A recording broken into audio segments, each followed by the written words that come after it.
Catherine was talking about Cassie's mom coming to visit, and she's like, she just has these amazing raps, and my mind immediately went to like, her mom is like this rap battle lady, and I was like, that is awesome. That seems totally on brand for Cassie's family in my mind. They're very interesting people. Yeah, but to be fair, what she meant was she's really great at creating decorative wrapping of which is also on brand for Cassie. So you're like, anyway, oh, okay, I'll take that too. But it's great because I was like, oh, this is funny because I'm totally projecting my expectations in line with what I know about Cassie, right? Which is exactly what we're going to talk about today. Brand identity. So that's right. Welcome back to the blogcast or podcast for the people who are listening to this. I'm Kevin, your host. With me as always is Jessica, CEO of Hot Dog Marketing. Hello. We're excited to talk to you today about branding. This is part of our 4-part series on what is brand. And the reason behind this... Infinity part series. I think it's 4. Listen, if you would like and subscribe and maybe then become a client, we could afford maybe some production management assistance and not have to do these levels of snafu type unprofessionalism. But anyway, that's a problem you can help us solve later. Right now, we're talking about brand. And the reason why is because brand's a very important concept for businesses, especially as businesses grow up and the brand experience moves away from what maybe you as the owner and your core team of people are able to do in terms of the experience your customers have. Because as you grow up, you're going to need to entrust more people to do that. You're going to need to enlist the help of marketing to get the message out there, right? You need to invest as you grow up as a business in putting some scaffolding around your identity as a company. And so when we talk about brand, we talk about it as the experience of your business that isn't a direct customer interaction with someone working with you. So it's all of the indirect interactions that you have. So that could be your logo, that could be what someone talks about in terms of your experience. And so we've talked about brand as mission and values, right? What is the purpose behind what you do? And then we talked about it in terms of your value proposition. So what is the value that you create? Not the job that you do, but the value of what the customer experiences through you. What's the better future that they provide? Yeah. So that brings us to our third topic in this ongoing, maybe never-ending series, which is Jessica is going to introduce for us right now.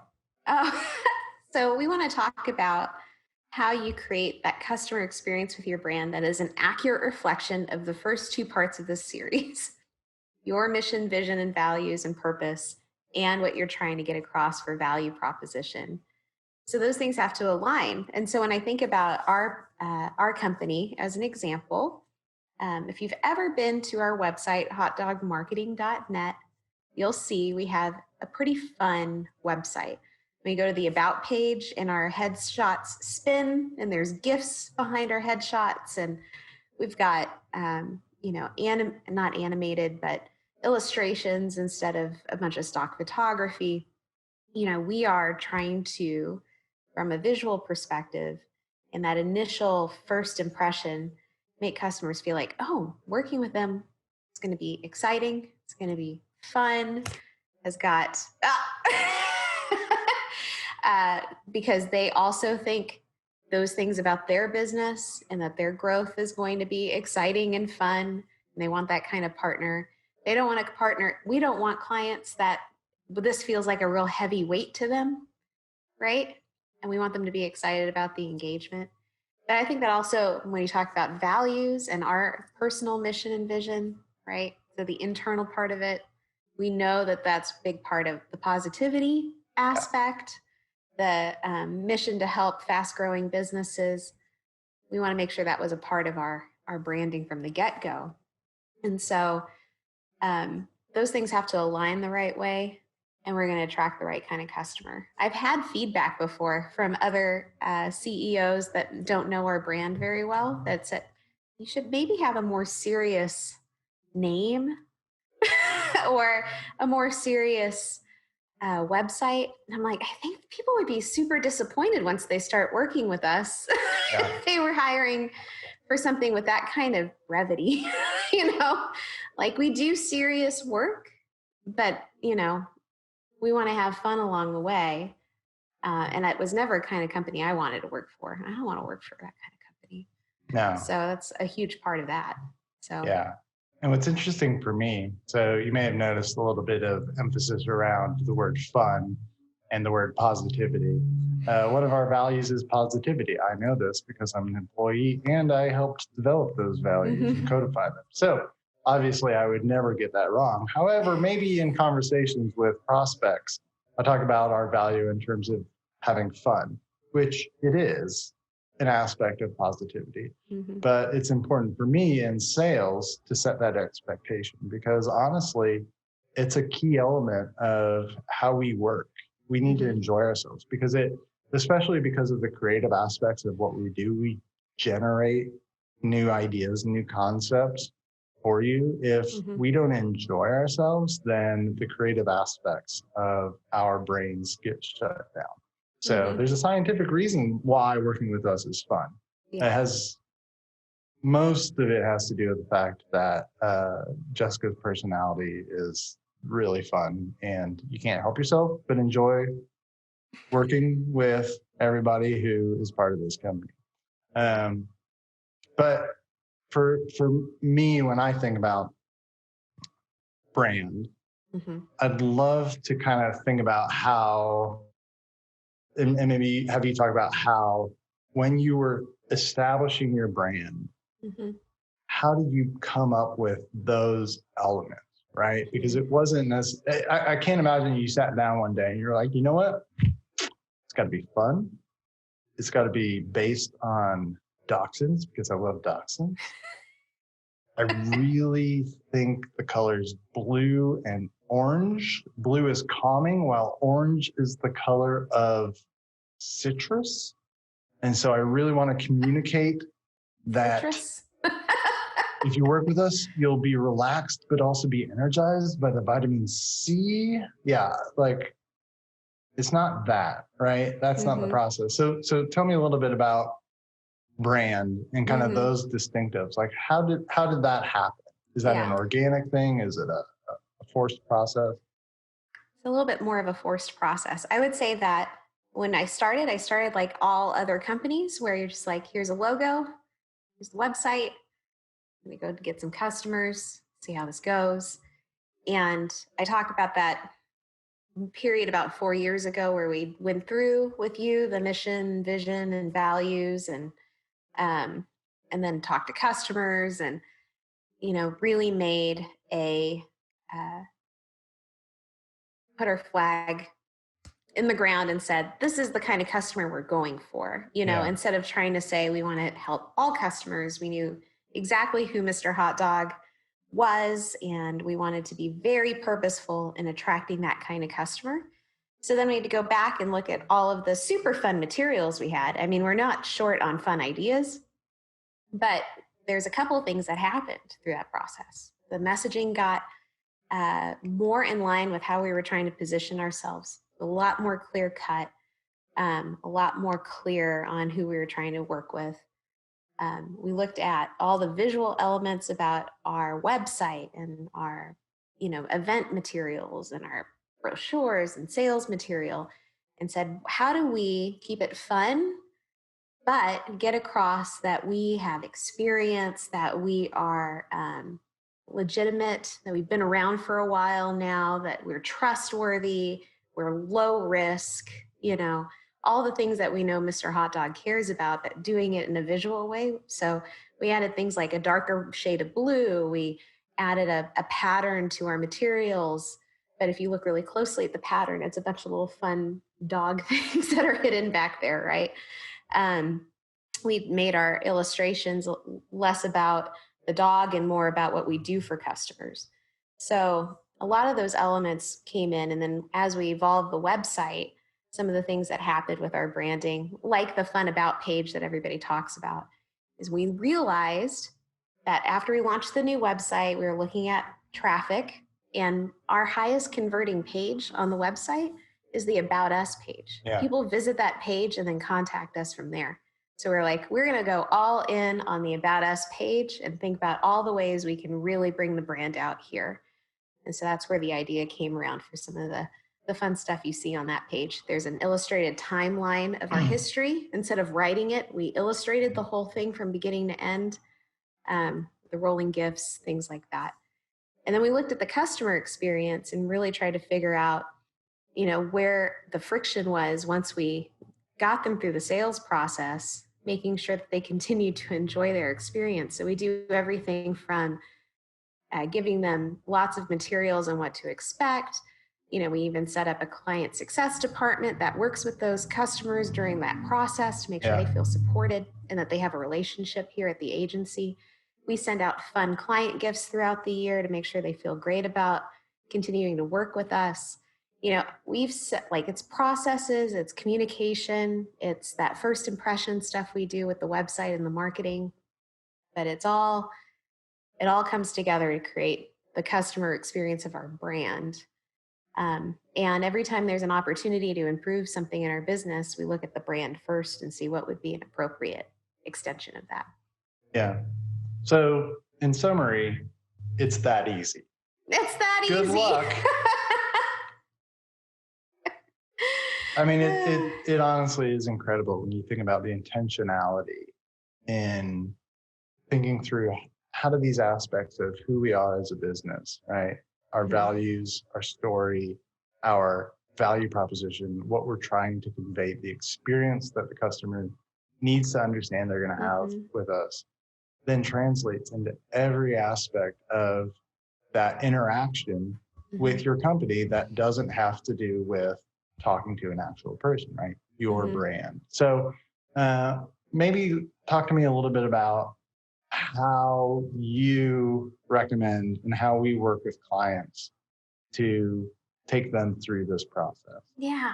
So we're going to make the assumption that we've got the ideal customer here and they've gone through what we talked about in the last two episodes. And probably personally, as a strong leader, would have established a mission and purpose with their company. Yep. They've got their eyes set on a vision of growth. So by the time they get to us, we've recommended maybe we do some customer discovery and we're trying to help them make sure that their value proposition is properly communicated, right? So they're working with you on talking to customers, talking to the sales team, and you bring all of that good information to us as the marketing team in collaboration with the client, right? Because we work together with them. Yeah. And then we take that information and we structure kind of two main strategic projects out of it. One is messaging strategy. The other one's visual strategy, visual brand strategy, which is different than getting a logo done, which we've talked about before, is not really branding. But what we're trying to do is define the framework for how all of the marketing will get rolled out with a strong foundation. This is how you communicate this. These are the words you use. This is how your main message should be coming across as bold headlines on all your marketing materials. This is how you support that argument. This is what your customers want to see next. They want to see, testimonials from another customer. So make sure you always include something like that in your marketing materials. We come up with this structure that is really personal to how their customers want to receive the information. Yeah. Which we know because they went through discovery and we talked to some of their customers. Yeah. And then the next process, we don't do the visual stuff until after we've gone through all of that process with messaging, because now all of that informs the design team on what the visual look should be. Is it clean? Is it fun? Is it edgy? Is it traditional? How do we make it as simple as possible too? Because some interesting stats, by the way, is that you have to have your brand in front of somebody for a whole 10 seconds for them to remember it. And if the messaging is too hard to understand and the visual elements are too complicated or too generic, like they look just like somebody else's, or there's nothing kind of self-explanatory about what you're looking at, you're going to lose them. So you got to keep them there for 10 seconds, and it's got to be simple enough that they can maybe recognize it the next time they see it. Otherwise, you're not doing your job with all of these elements, right? In one of the presentations I do, the attention span of a goldfish is longer than the human attention span, right? The goldfish have about 9 seconds. We're at about 8. But your brand impression takes 10 seconds. So you're asking the human mind to do a little bit more work to remember you. The visual stuff's so important. And you have to have, you can't just do it yourself. I think you have to have a team of experts working on the visual branding part. Another piece of this that I used to tell clients all the time too is your customer is not just looking at you, they're looking at your competition. So if you have competition that has more sophisticated marketing materials, you can tell they've gone through this exercise before, your chances of winning are low.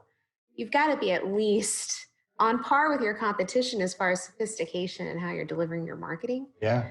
And so hiring a design team is, I think, a big part of that. And it's a well-worthy investment. We have companies that are 40, 50 years old that have worked with us. And this is an exercise they probably do every decade, right? In a decade, they're going to have to look at their stuff and go, enough has changed about our customer and the world that we need to evolve the way we look.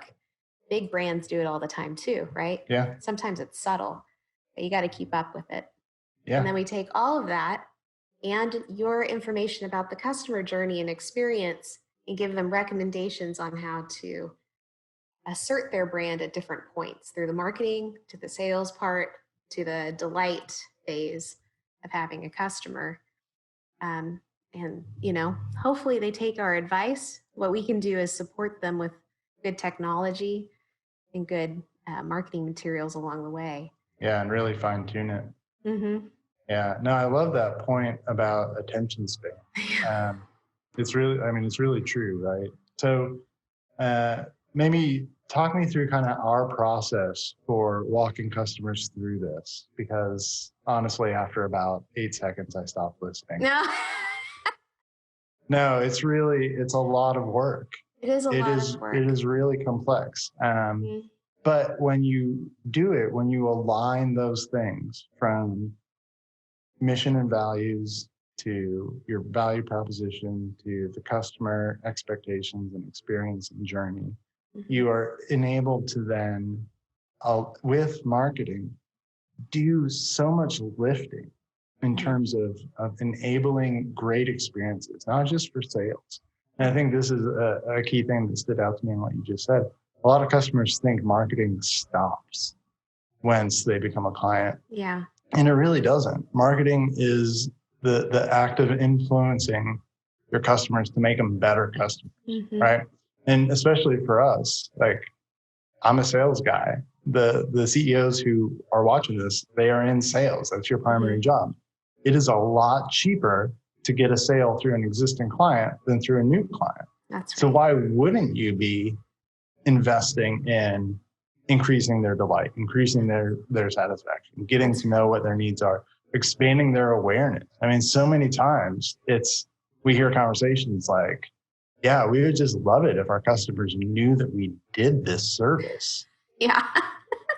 Or when we ask, so how do you keep in touch with the customers or partners that you get business from? And they go, sometimes I think to email them and I'll send them a little note. I'm like, I think that's great. But if you had a system to keep in touch with them and you were doing regular touch points and really extending your brand beyond just the website and that personal email you do occasionally, you can make a much bigger impact. We're Platinum HubSpot partners. And so one of the things that I think is really interesting about HubSpot is they used to focus a lot on the sales funnel and how a marketing funnel supports that. And that was their primary model of explaining how marketing works and why HubSpot supports that. And what they recently changed to, which I have a similar model in some of the presentations we do for customers, is a flywheel model where it's about attracting the customer. It's about having a really flawless sales experience and then retaining that customer and filling their that phase with delight and unexpected surprises so that the word of mouth spreads so much faster. And so they're, when they talk about the flywheel, they talk about putting pressure on that customer experience more than anything else, because they know that that's how you propel your growth. Yeah. So it doesn't stop after all of the wonderful digital marketing and website and sales experience stuff happens. You're like, that was a beautiful presentation and a beautiful proposal, and the website spoke to me and everything went really well, and now I'm a customer. Yeah. So what's next? It's incredible too when you think about how limited your views about your own business can be, right? Mm-hmm. So one of my favorite stories about hot dog marketing is we took on a client in the legal field, and traditionally legal is not that exciting, and there are some reasons why you can't really go all out, but the expectation of the brand experience is pretty dry. Yeah. But for us, being able to work with this client to really uncover through discovery, not only their customer expectations, opportunities for delight to stand out, positioning so that they create a competitive advantage. But really then too, what the brand distinctives are, what's the story of the company, what is it actually like to work with these individuals, right? And I want to point out it's important that your whole team knows a piece of that story, right? Your customer representative, their job and their experience with the customers is so different than what your production people is like, or what the accounting people is like. And that's the mosaic of what your brand is. And so part of our discovery is really to dig deep into understanding that. But through the simple process of injecting consistent brand, both in messaging and visual strategy, into their proposal process, we're able to increase the number of one business, that's not the right metric, increase the number of wins simply because their proposal stood out, because they had color. I mean, there's a lot of opportunity for branding that if you can figure out that alignment and then have the opportunity to think strategically about where to inject it, man, it will accelerate growth outrageously. That's why it's a key component for us. I have an extension of that story that I think's applicable. That particular company, law firm, learned something from us about branding. And when they do their proposals, sometimes they send our photographer, Neil, out to that city to take pictures so they can use those city photos in their proposal. So that looks like it's more customer centric. Yeah. And I think it's a brilliant thing that they learned from working with us and positioning themselves. Now they do that for how they earn business. It's so great. Yeah. What a great application. And it gets Neil out of the office for a couple days. It's amazing. Yeah. Sorry. So I think just to kind of wrap up this topic about the customer experience, it's complex. It starts with a strong foundation of messaging and visual branding. And then the output from that is a website. It can be the presentations. It can be the proposals. It can be the business cards. It can be the event materials. It can be how you answer the phone. Yeah, but it has to be the other stuff too, right? It has to be how you stay in touch with your customers. Do you have customer events? Do you send them gifts? How are you keeping them engaged with the brand ongoing so that they can refer business? And that's ultimately what you want. That'll get you the most ROI out of all of your investments in marketing. Yeah. I am a terrible B2B client personally because one, I'm in sales, right? And so I see it happening and I immediately go into analytical, like, oh, well, that's not going to work. Oh, that's really great. Like I will listen to pitches just because I want to see them do it. Yeah. Not because I need it. And two, now I know where to send the phone calls when they call. No, we have a strategy for that, Bryant, and it's amazing. But the other part of it too, for me, is that I know when I'm ready to buy and when I'm not. And so I am not going to engage at all with any of the fake like pandering that a lot of marketing does. But when a client really shows that they know what I as a customer am going through and they resonate with me and that experience aligns, and especially after the fact when they do things that I wasn't expecting, I am blown away. And so there are 3 companies, if you ever want to call me up, there are 3 companies that throughout my adult life I will reference. Like I will absolutely encourage anybody to do business with. One of them is a mattress company. I'll tell you the other 2 if you want to call me up.